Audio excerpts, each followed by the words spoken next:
side of the coast, you get one of the most beautiful scenic drives. Rahim. Someone came to me.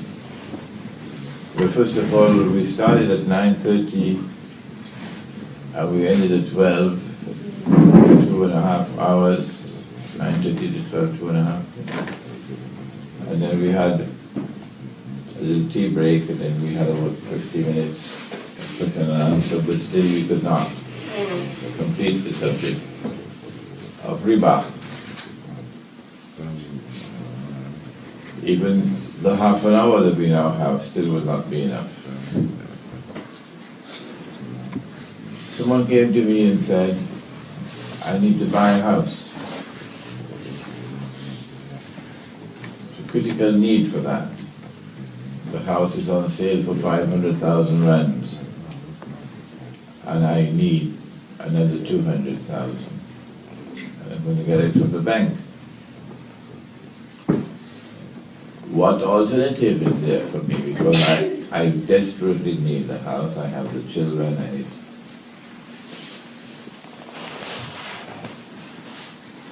But first of all, you must in your heart have this firm resolve. I'd rather dig my grave and bury myself, but I don't want RIBA, not for me, not for my family, not for my children, no. And then you must raise your hands and make dua to Allah, who has already said, وَمَنْ يَتَّقِ اللَّهَ يَجْعَلْ لَهُ مَخْرَجًا. Whosoever has fear of Allah, إِلَى آخِرِ الْآيَةِ, He will open a way for you. If you have money and you do not want it to remain unused, don't put it in the bank in a fixed deposit so that the bank will invest it and the bank will give you a fixed return on your money so you get some income. No. You invest it yourself. You see?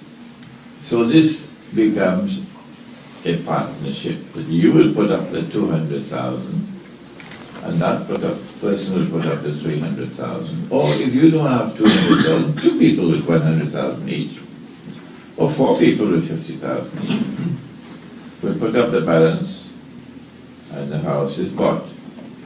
When the house is bought, you are not the sole owner. All those who have participated become partners in the ownership of the house. Good. So you have 60% ownership, and that person who paid the 200 has a 40% ownership in the house. The partnership is responsible for paying taxes. The partnership is responsible for maintenance and repairs in the proportion of ownership. So if it's 1,000 rands to be paid for maintenance, you will pay 600 and your partner will pay 400 because you have a 60% ownership. It's called equity, 60% equity, 40%. Now, the partnership now signs an agreement with you, a rental agreement.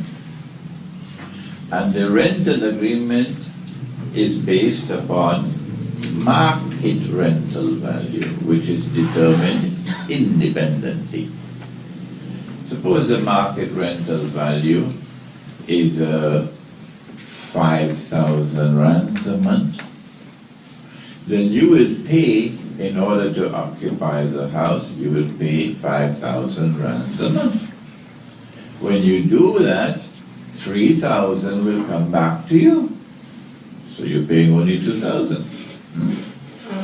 But the book shows that you paid 5, and then 3,000 came back to you because you have a 60% ownership in the house. And your partner will get 2,000 rands. This is halal for him. I have never found as yet, apart from one PhD thesis, one solitary, any attack on the validity of a rental agreement.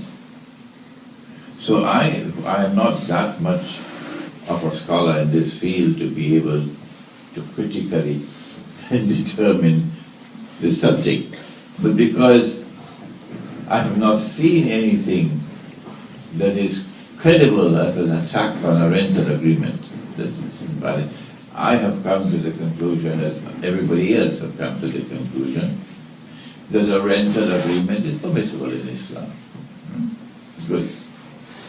But the partnership will sign a second agreement, two agreements, independent of each other. You can't have the two agreements in one. And the second agreement permits you to buy the ownership that your partner has in the house. Buy either in stages or whenever you are in a position to buy. So 1 year you'll buy 10% from his 40. So yours become 17, his is 30. But every time that you buy part of the ownership of the house or part of the equity, it must always be on the basis of the market value of the house, which can change, yes? It can go up, it can go down. Because in Islam, business transactions are always made in the market, meaning at market price. Eventually, you now own 80% of the house, and your partner owns 20%. So when you pay you're still paying your 5,000 every month in rent, but now 4,000 comes back to you, and 1,000 goes to your partner. Until eventually you buy out your partner and you have 100% ownership of the house. You have paid less this way than if you had gone to the bank to borrow the 2,000, because you've cut out a third party. Number two, you have not entered into RIBA, except the part about the brands.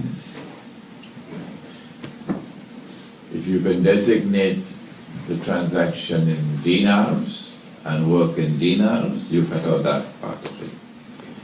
And number three, your partner has received a halal return on his investment. So here is a method in which you can buy houses, buy cars and so on, without entering into RIBA. You just have to look for people who want to invest their money halal. I don't want to put the money in a fixed deposit. Any questions on this answer? Good, so we can continue. Very good, mashallah. You must not invite too many questions. People want to sleep.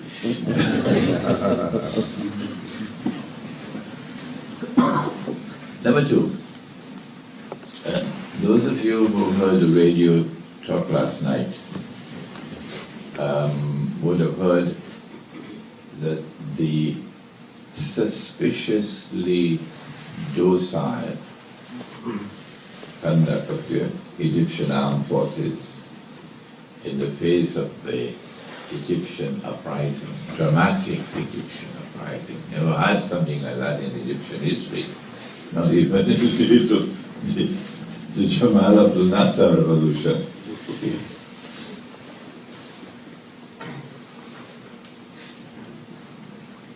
We are anticipating that suspicious, docile conduct has a story behind it.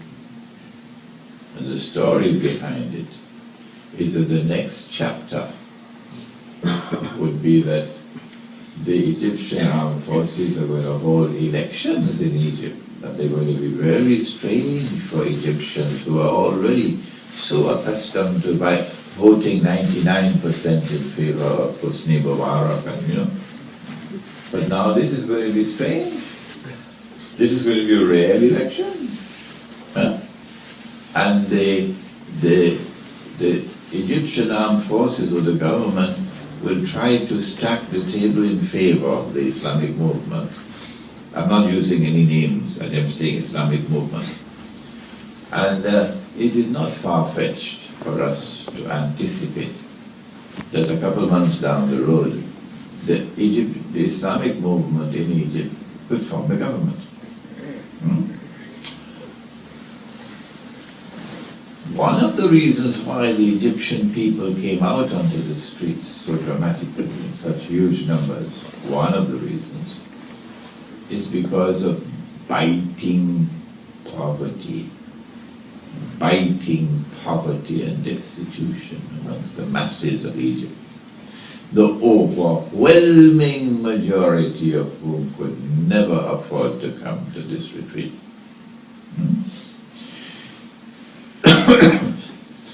So they would be looking forward with tears in their hearts that Islam will take them out of poverty. Islam will take them out of this biting misery, because we now have Islam in government.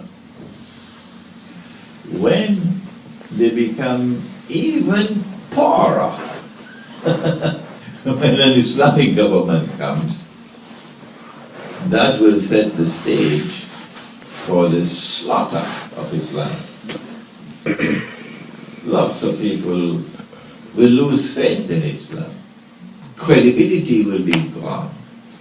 But why would an Islamic government in Egypt fail to take the people out of fighting poverty and destitution? RIBA is the reason. Sheikh Muhammad Abdu, the Sheikh al-Azhar, 100 and something years ago, the end of the last century, went to Europe. This is after the French Revolution had broken the back of the Christian church, and the prohibition of RIBA, which had been enforced in Christian Europe. Just read that. You know the British Sheikh I talk about? What was his name? Shakespeare, yeah. What was the name of the book? Merchant of Venice. The back of the Christian church was broken in Europe, and an economy had emerged now which was based on RIBA. The political system also, the back of the Christian church was broken. Europe was Christendom. And as Christendom, Europe recognized Allah, meaning God, as Al-Malik. We call it divine right of kings. The theory, the political theory. And Al-Malik appointed the church as his representative, his Khalifa, church in Rome, the Pope. And the Pope had to anoint you as king or as emperor. Otherwise you would have no legitimacy in the eyes of the people. So there was this divine component which recognized Allah's sovereignty. The French Revolution destroyed that, and a new political system emerged in Europe, in which Allah is no longer sovereign, the state is now sovereign. Parliament is sovereign, Supreme Court is sovereign. Allah can make a law to prohibit RIBA. We, the state, make it halal. Both the economic part and the political was shirk. Shirk. The very foundation was shirk. But Sheikh al-Azhar forgot to take his torchlight with him when he went to Europe. So he couldn't see the shirk. So he came back to Egypt and made a statement which astonished Egypt. Sheikh al-Azhar said, I went to Egypt and I found Islam, but I did not find Muslims. Europe. So I went to Europe. Sorry, I went to Europe and I found Islam, but I did not find Muslims. And I've come back to Egypt where I find Muslims, but I do not find Islam. Meaning he was utterly and totally and completely deceived by Europe. He then went on to issue his infamous fatwa. The British who were in in Egypt, controlling Egypt, really, the figurehead, Egyptian government was at the figurehead. The British decided to establish an efficient postal system. So the Egyptian post office was established. And they decided that the Egyptian post office must be funded through public funding. People would invest in a commercial enterprise called the post office. And this is something that the Egyptian people can see. It is very beneficial that you can mail parcels and mail letters and so on to the post office. But they said that when you invest your money in the post office, you're going to get a fixed return on your investment. And Sheikh Al-Azhar gave the fatwa that this is not RIBA. A fixed return is RIBA because it is not business. In order for it to qualify as business, you must embrace risk. You can make a profit or you can suffer a loss. That is business. But here is a fixed return. Come rain or come sunshine, you're getting your return on your investment. And so this is not business, this is RIBA. Egypt, to this day, is still imprisoned by that fatwa. The second part of the equation is that not only has Al-Azhar University been imprisoned by this fatwa, and Al-Azhar up to today is insisting that bank interest is not RIBA, but the second part about it is up to this day Al-Azhar has not recognized the modern monetary system of paper money, non-redeemable paper money, to be bogus, to be fraudulent, to be haram. And so there is no way that an Islamic government in Egypt, in this context, can escape an attack by the enemy to make the Egyptian people even poorer than they are now.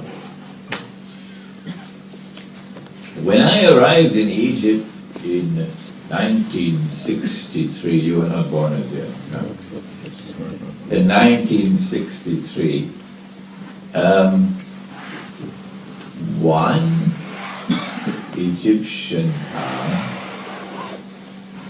how much was it, I think?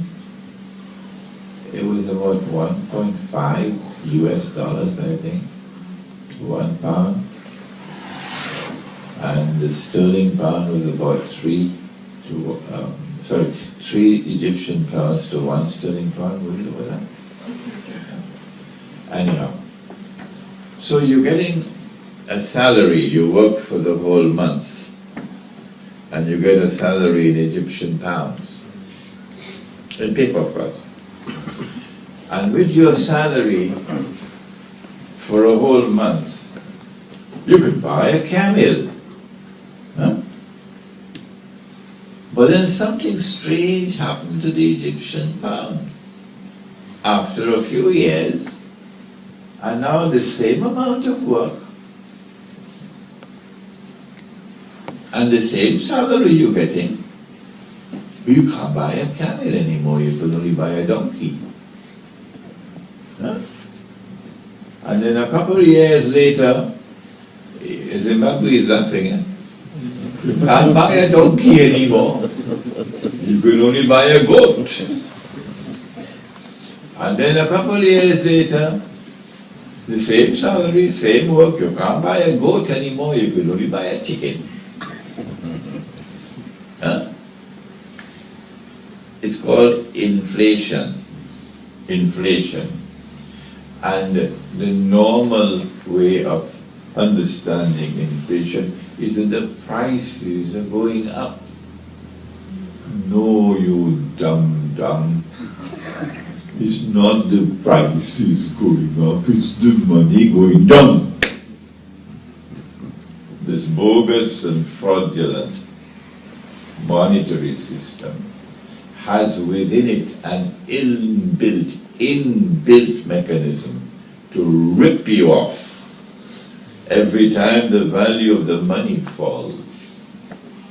There is a massive transfer of wealth that takes place from the unsuspecting masses to a predatory, let me use a proper terminology, that's one of you reminded me, the blood-sucking predatory elite, which is both in the domestic economy and in the international economy. And so the monetary system that we now have is a system which is haram based on this verse of the Quran, which is repeated 3 times in the Quran. Wala, wala, wala, wala tabkhasun nasa ashiya'ahum. Inflation. Suppose your grandfather died and he left you some money. This is your part of the inheritance. But you were a baby.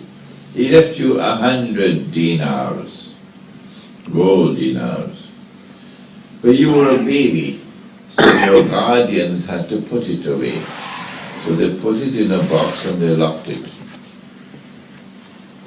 And 25 years later, you are grown up and you are sufficiently mature, and they feel you should get your money. So they opened the box and they took it out, and they gave you the 100 dinars. MashaAllah. The gold dinar had faithfully preserved what your father had left for you. Faithfully preserve the value of what your father had left for you. It has done that all through history. And they knew that. So what they did, Dajjal, in order to rule the world, not just to rip you off, it's more than that, in order to be able to eventually rule the world, was they took the 100 dinars out of the box and they put in paper.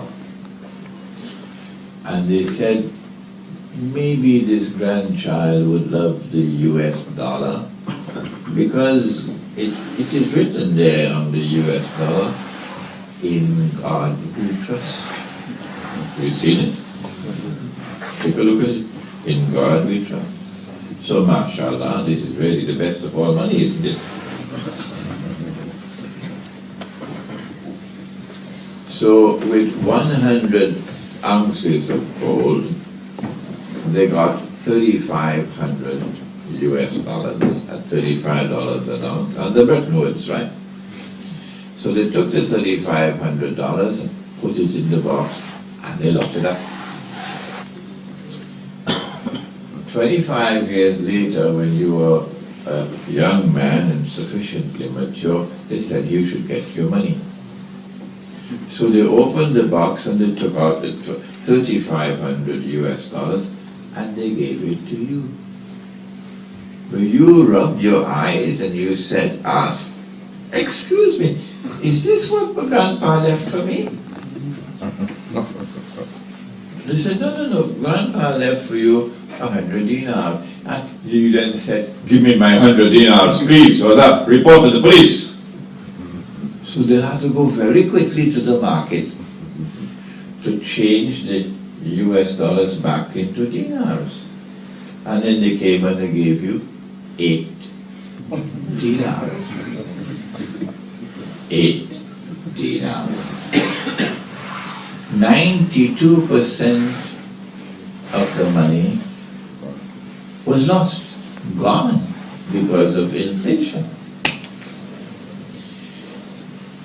I know of one man who would not take this sitting down.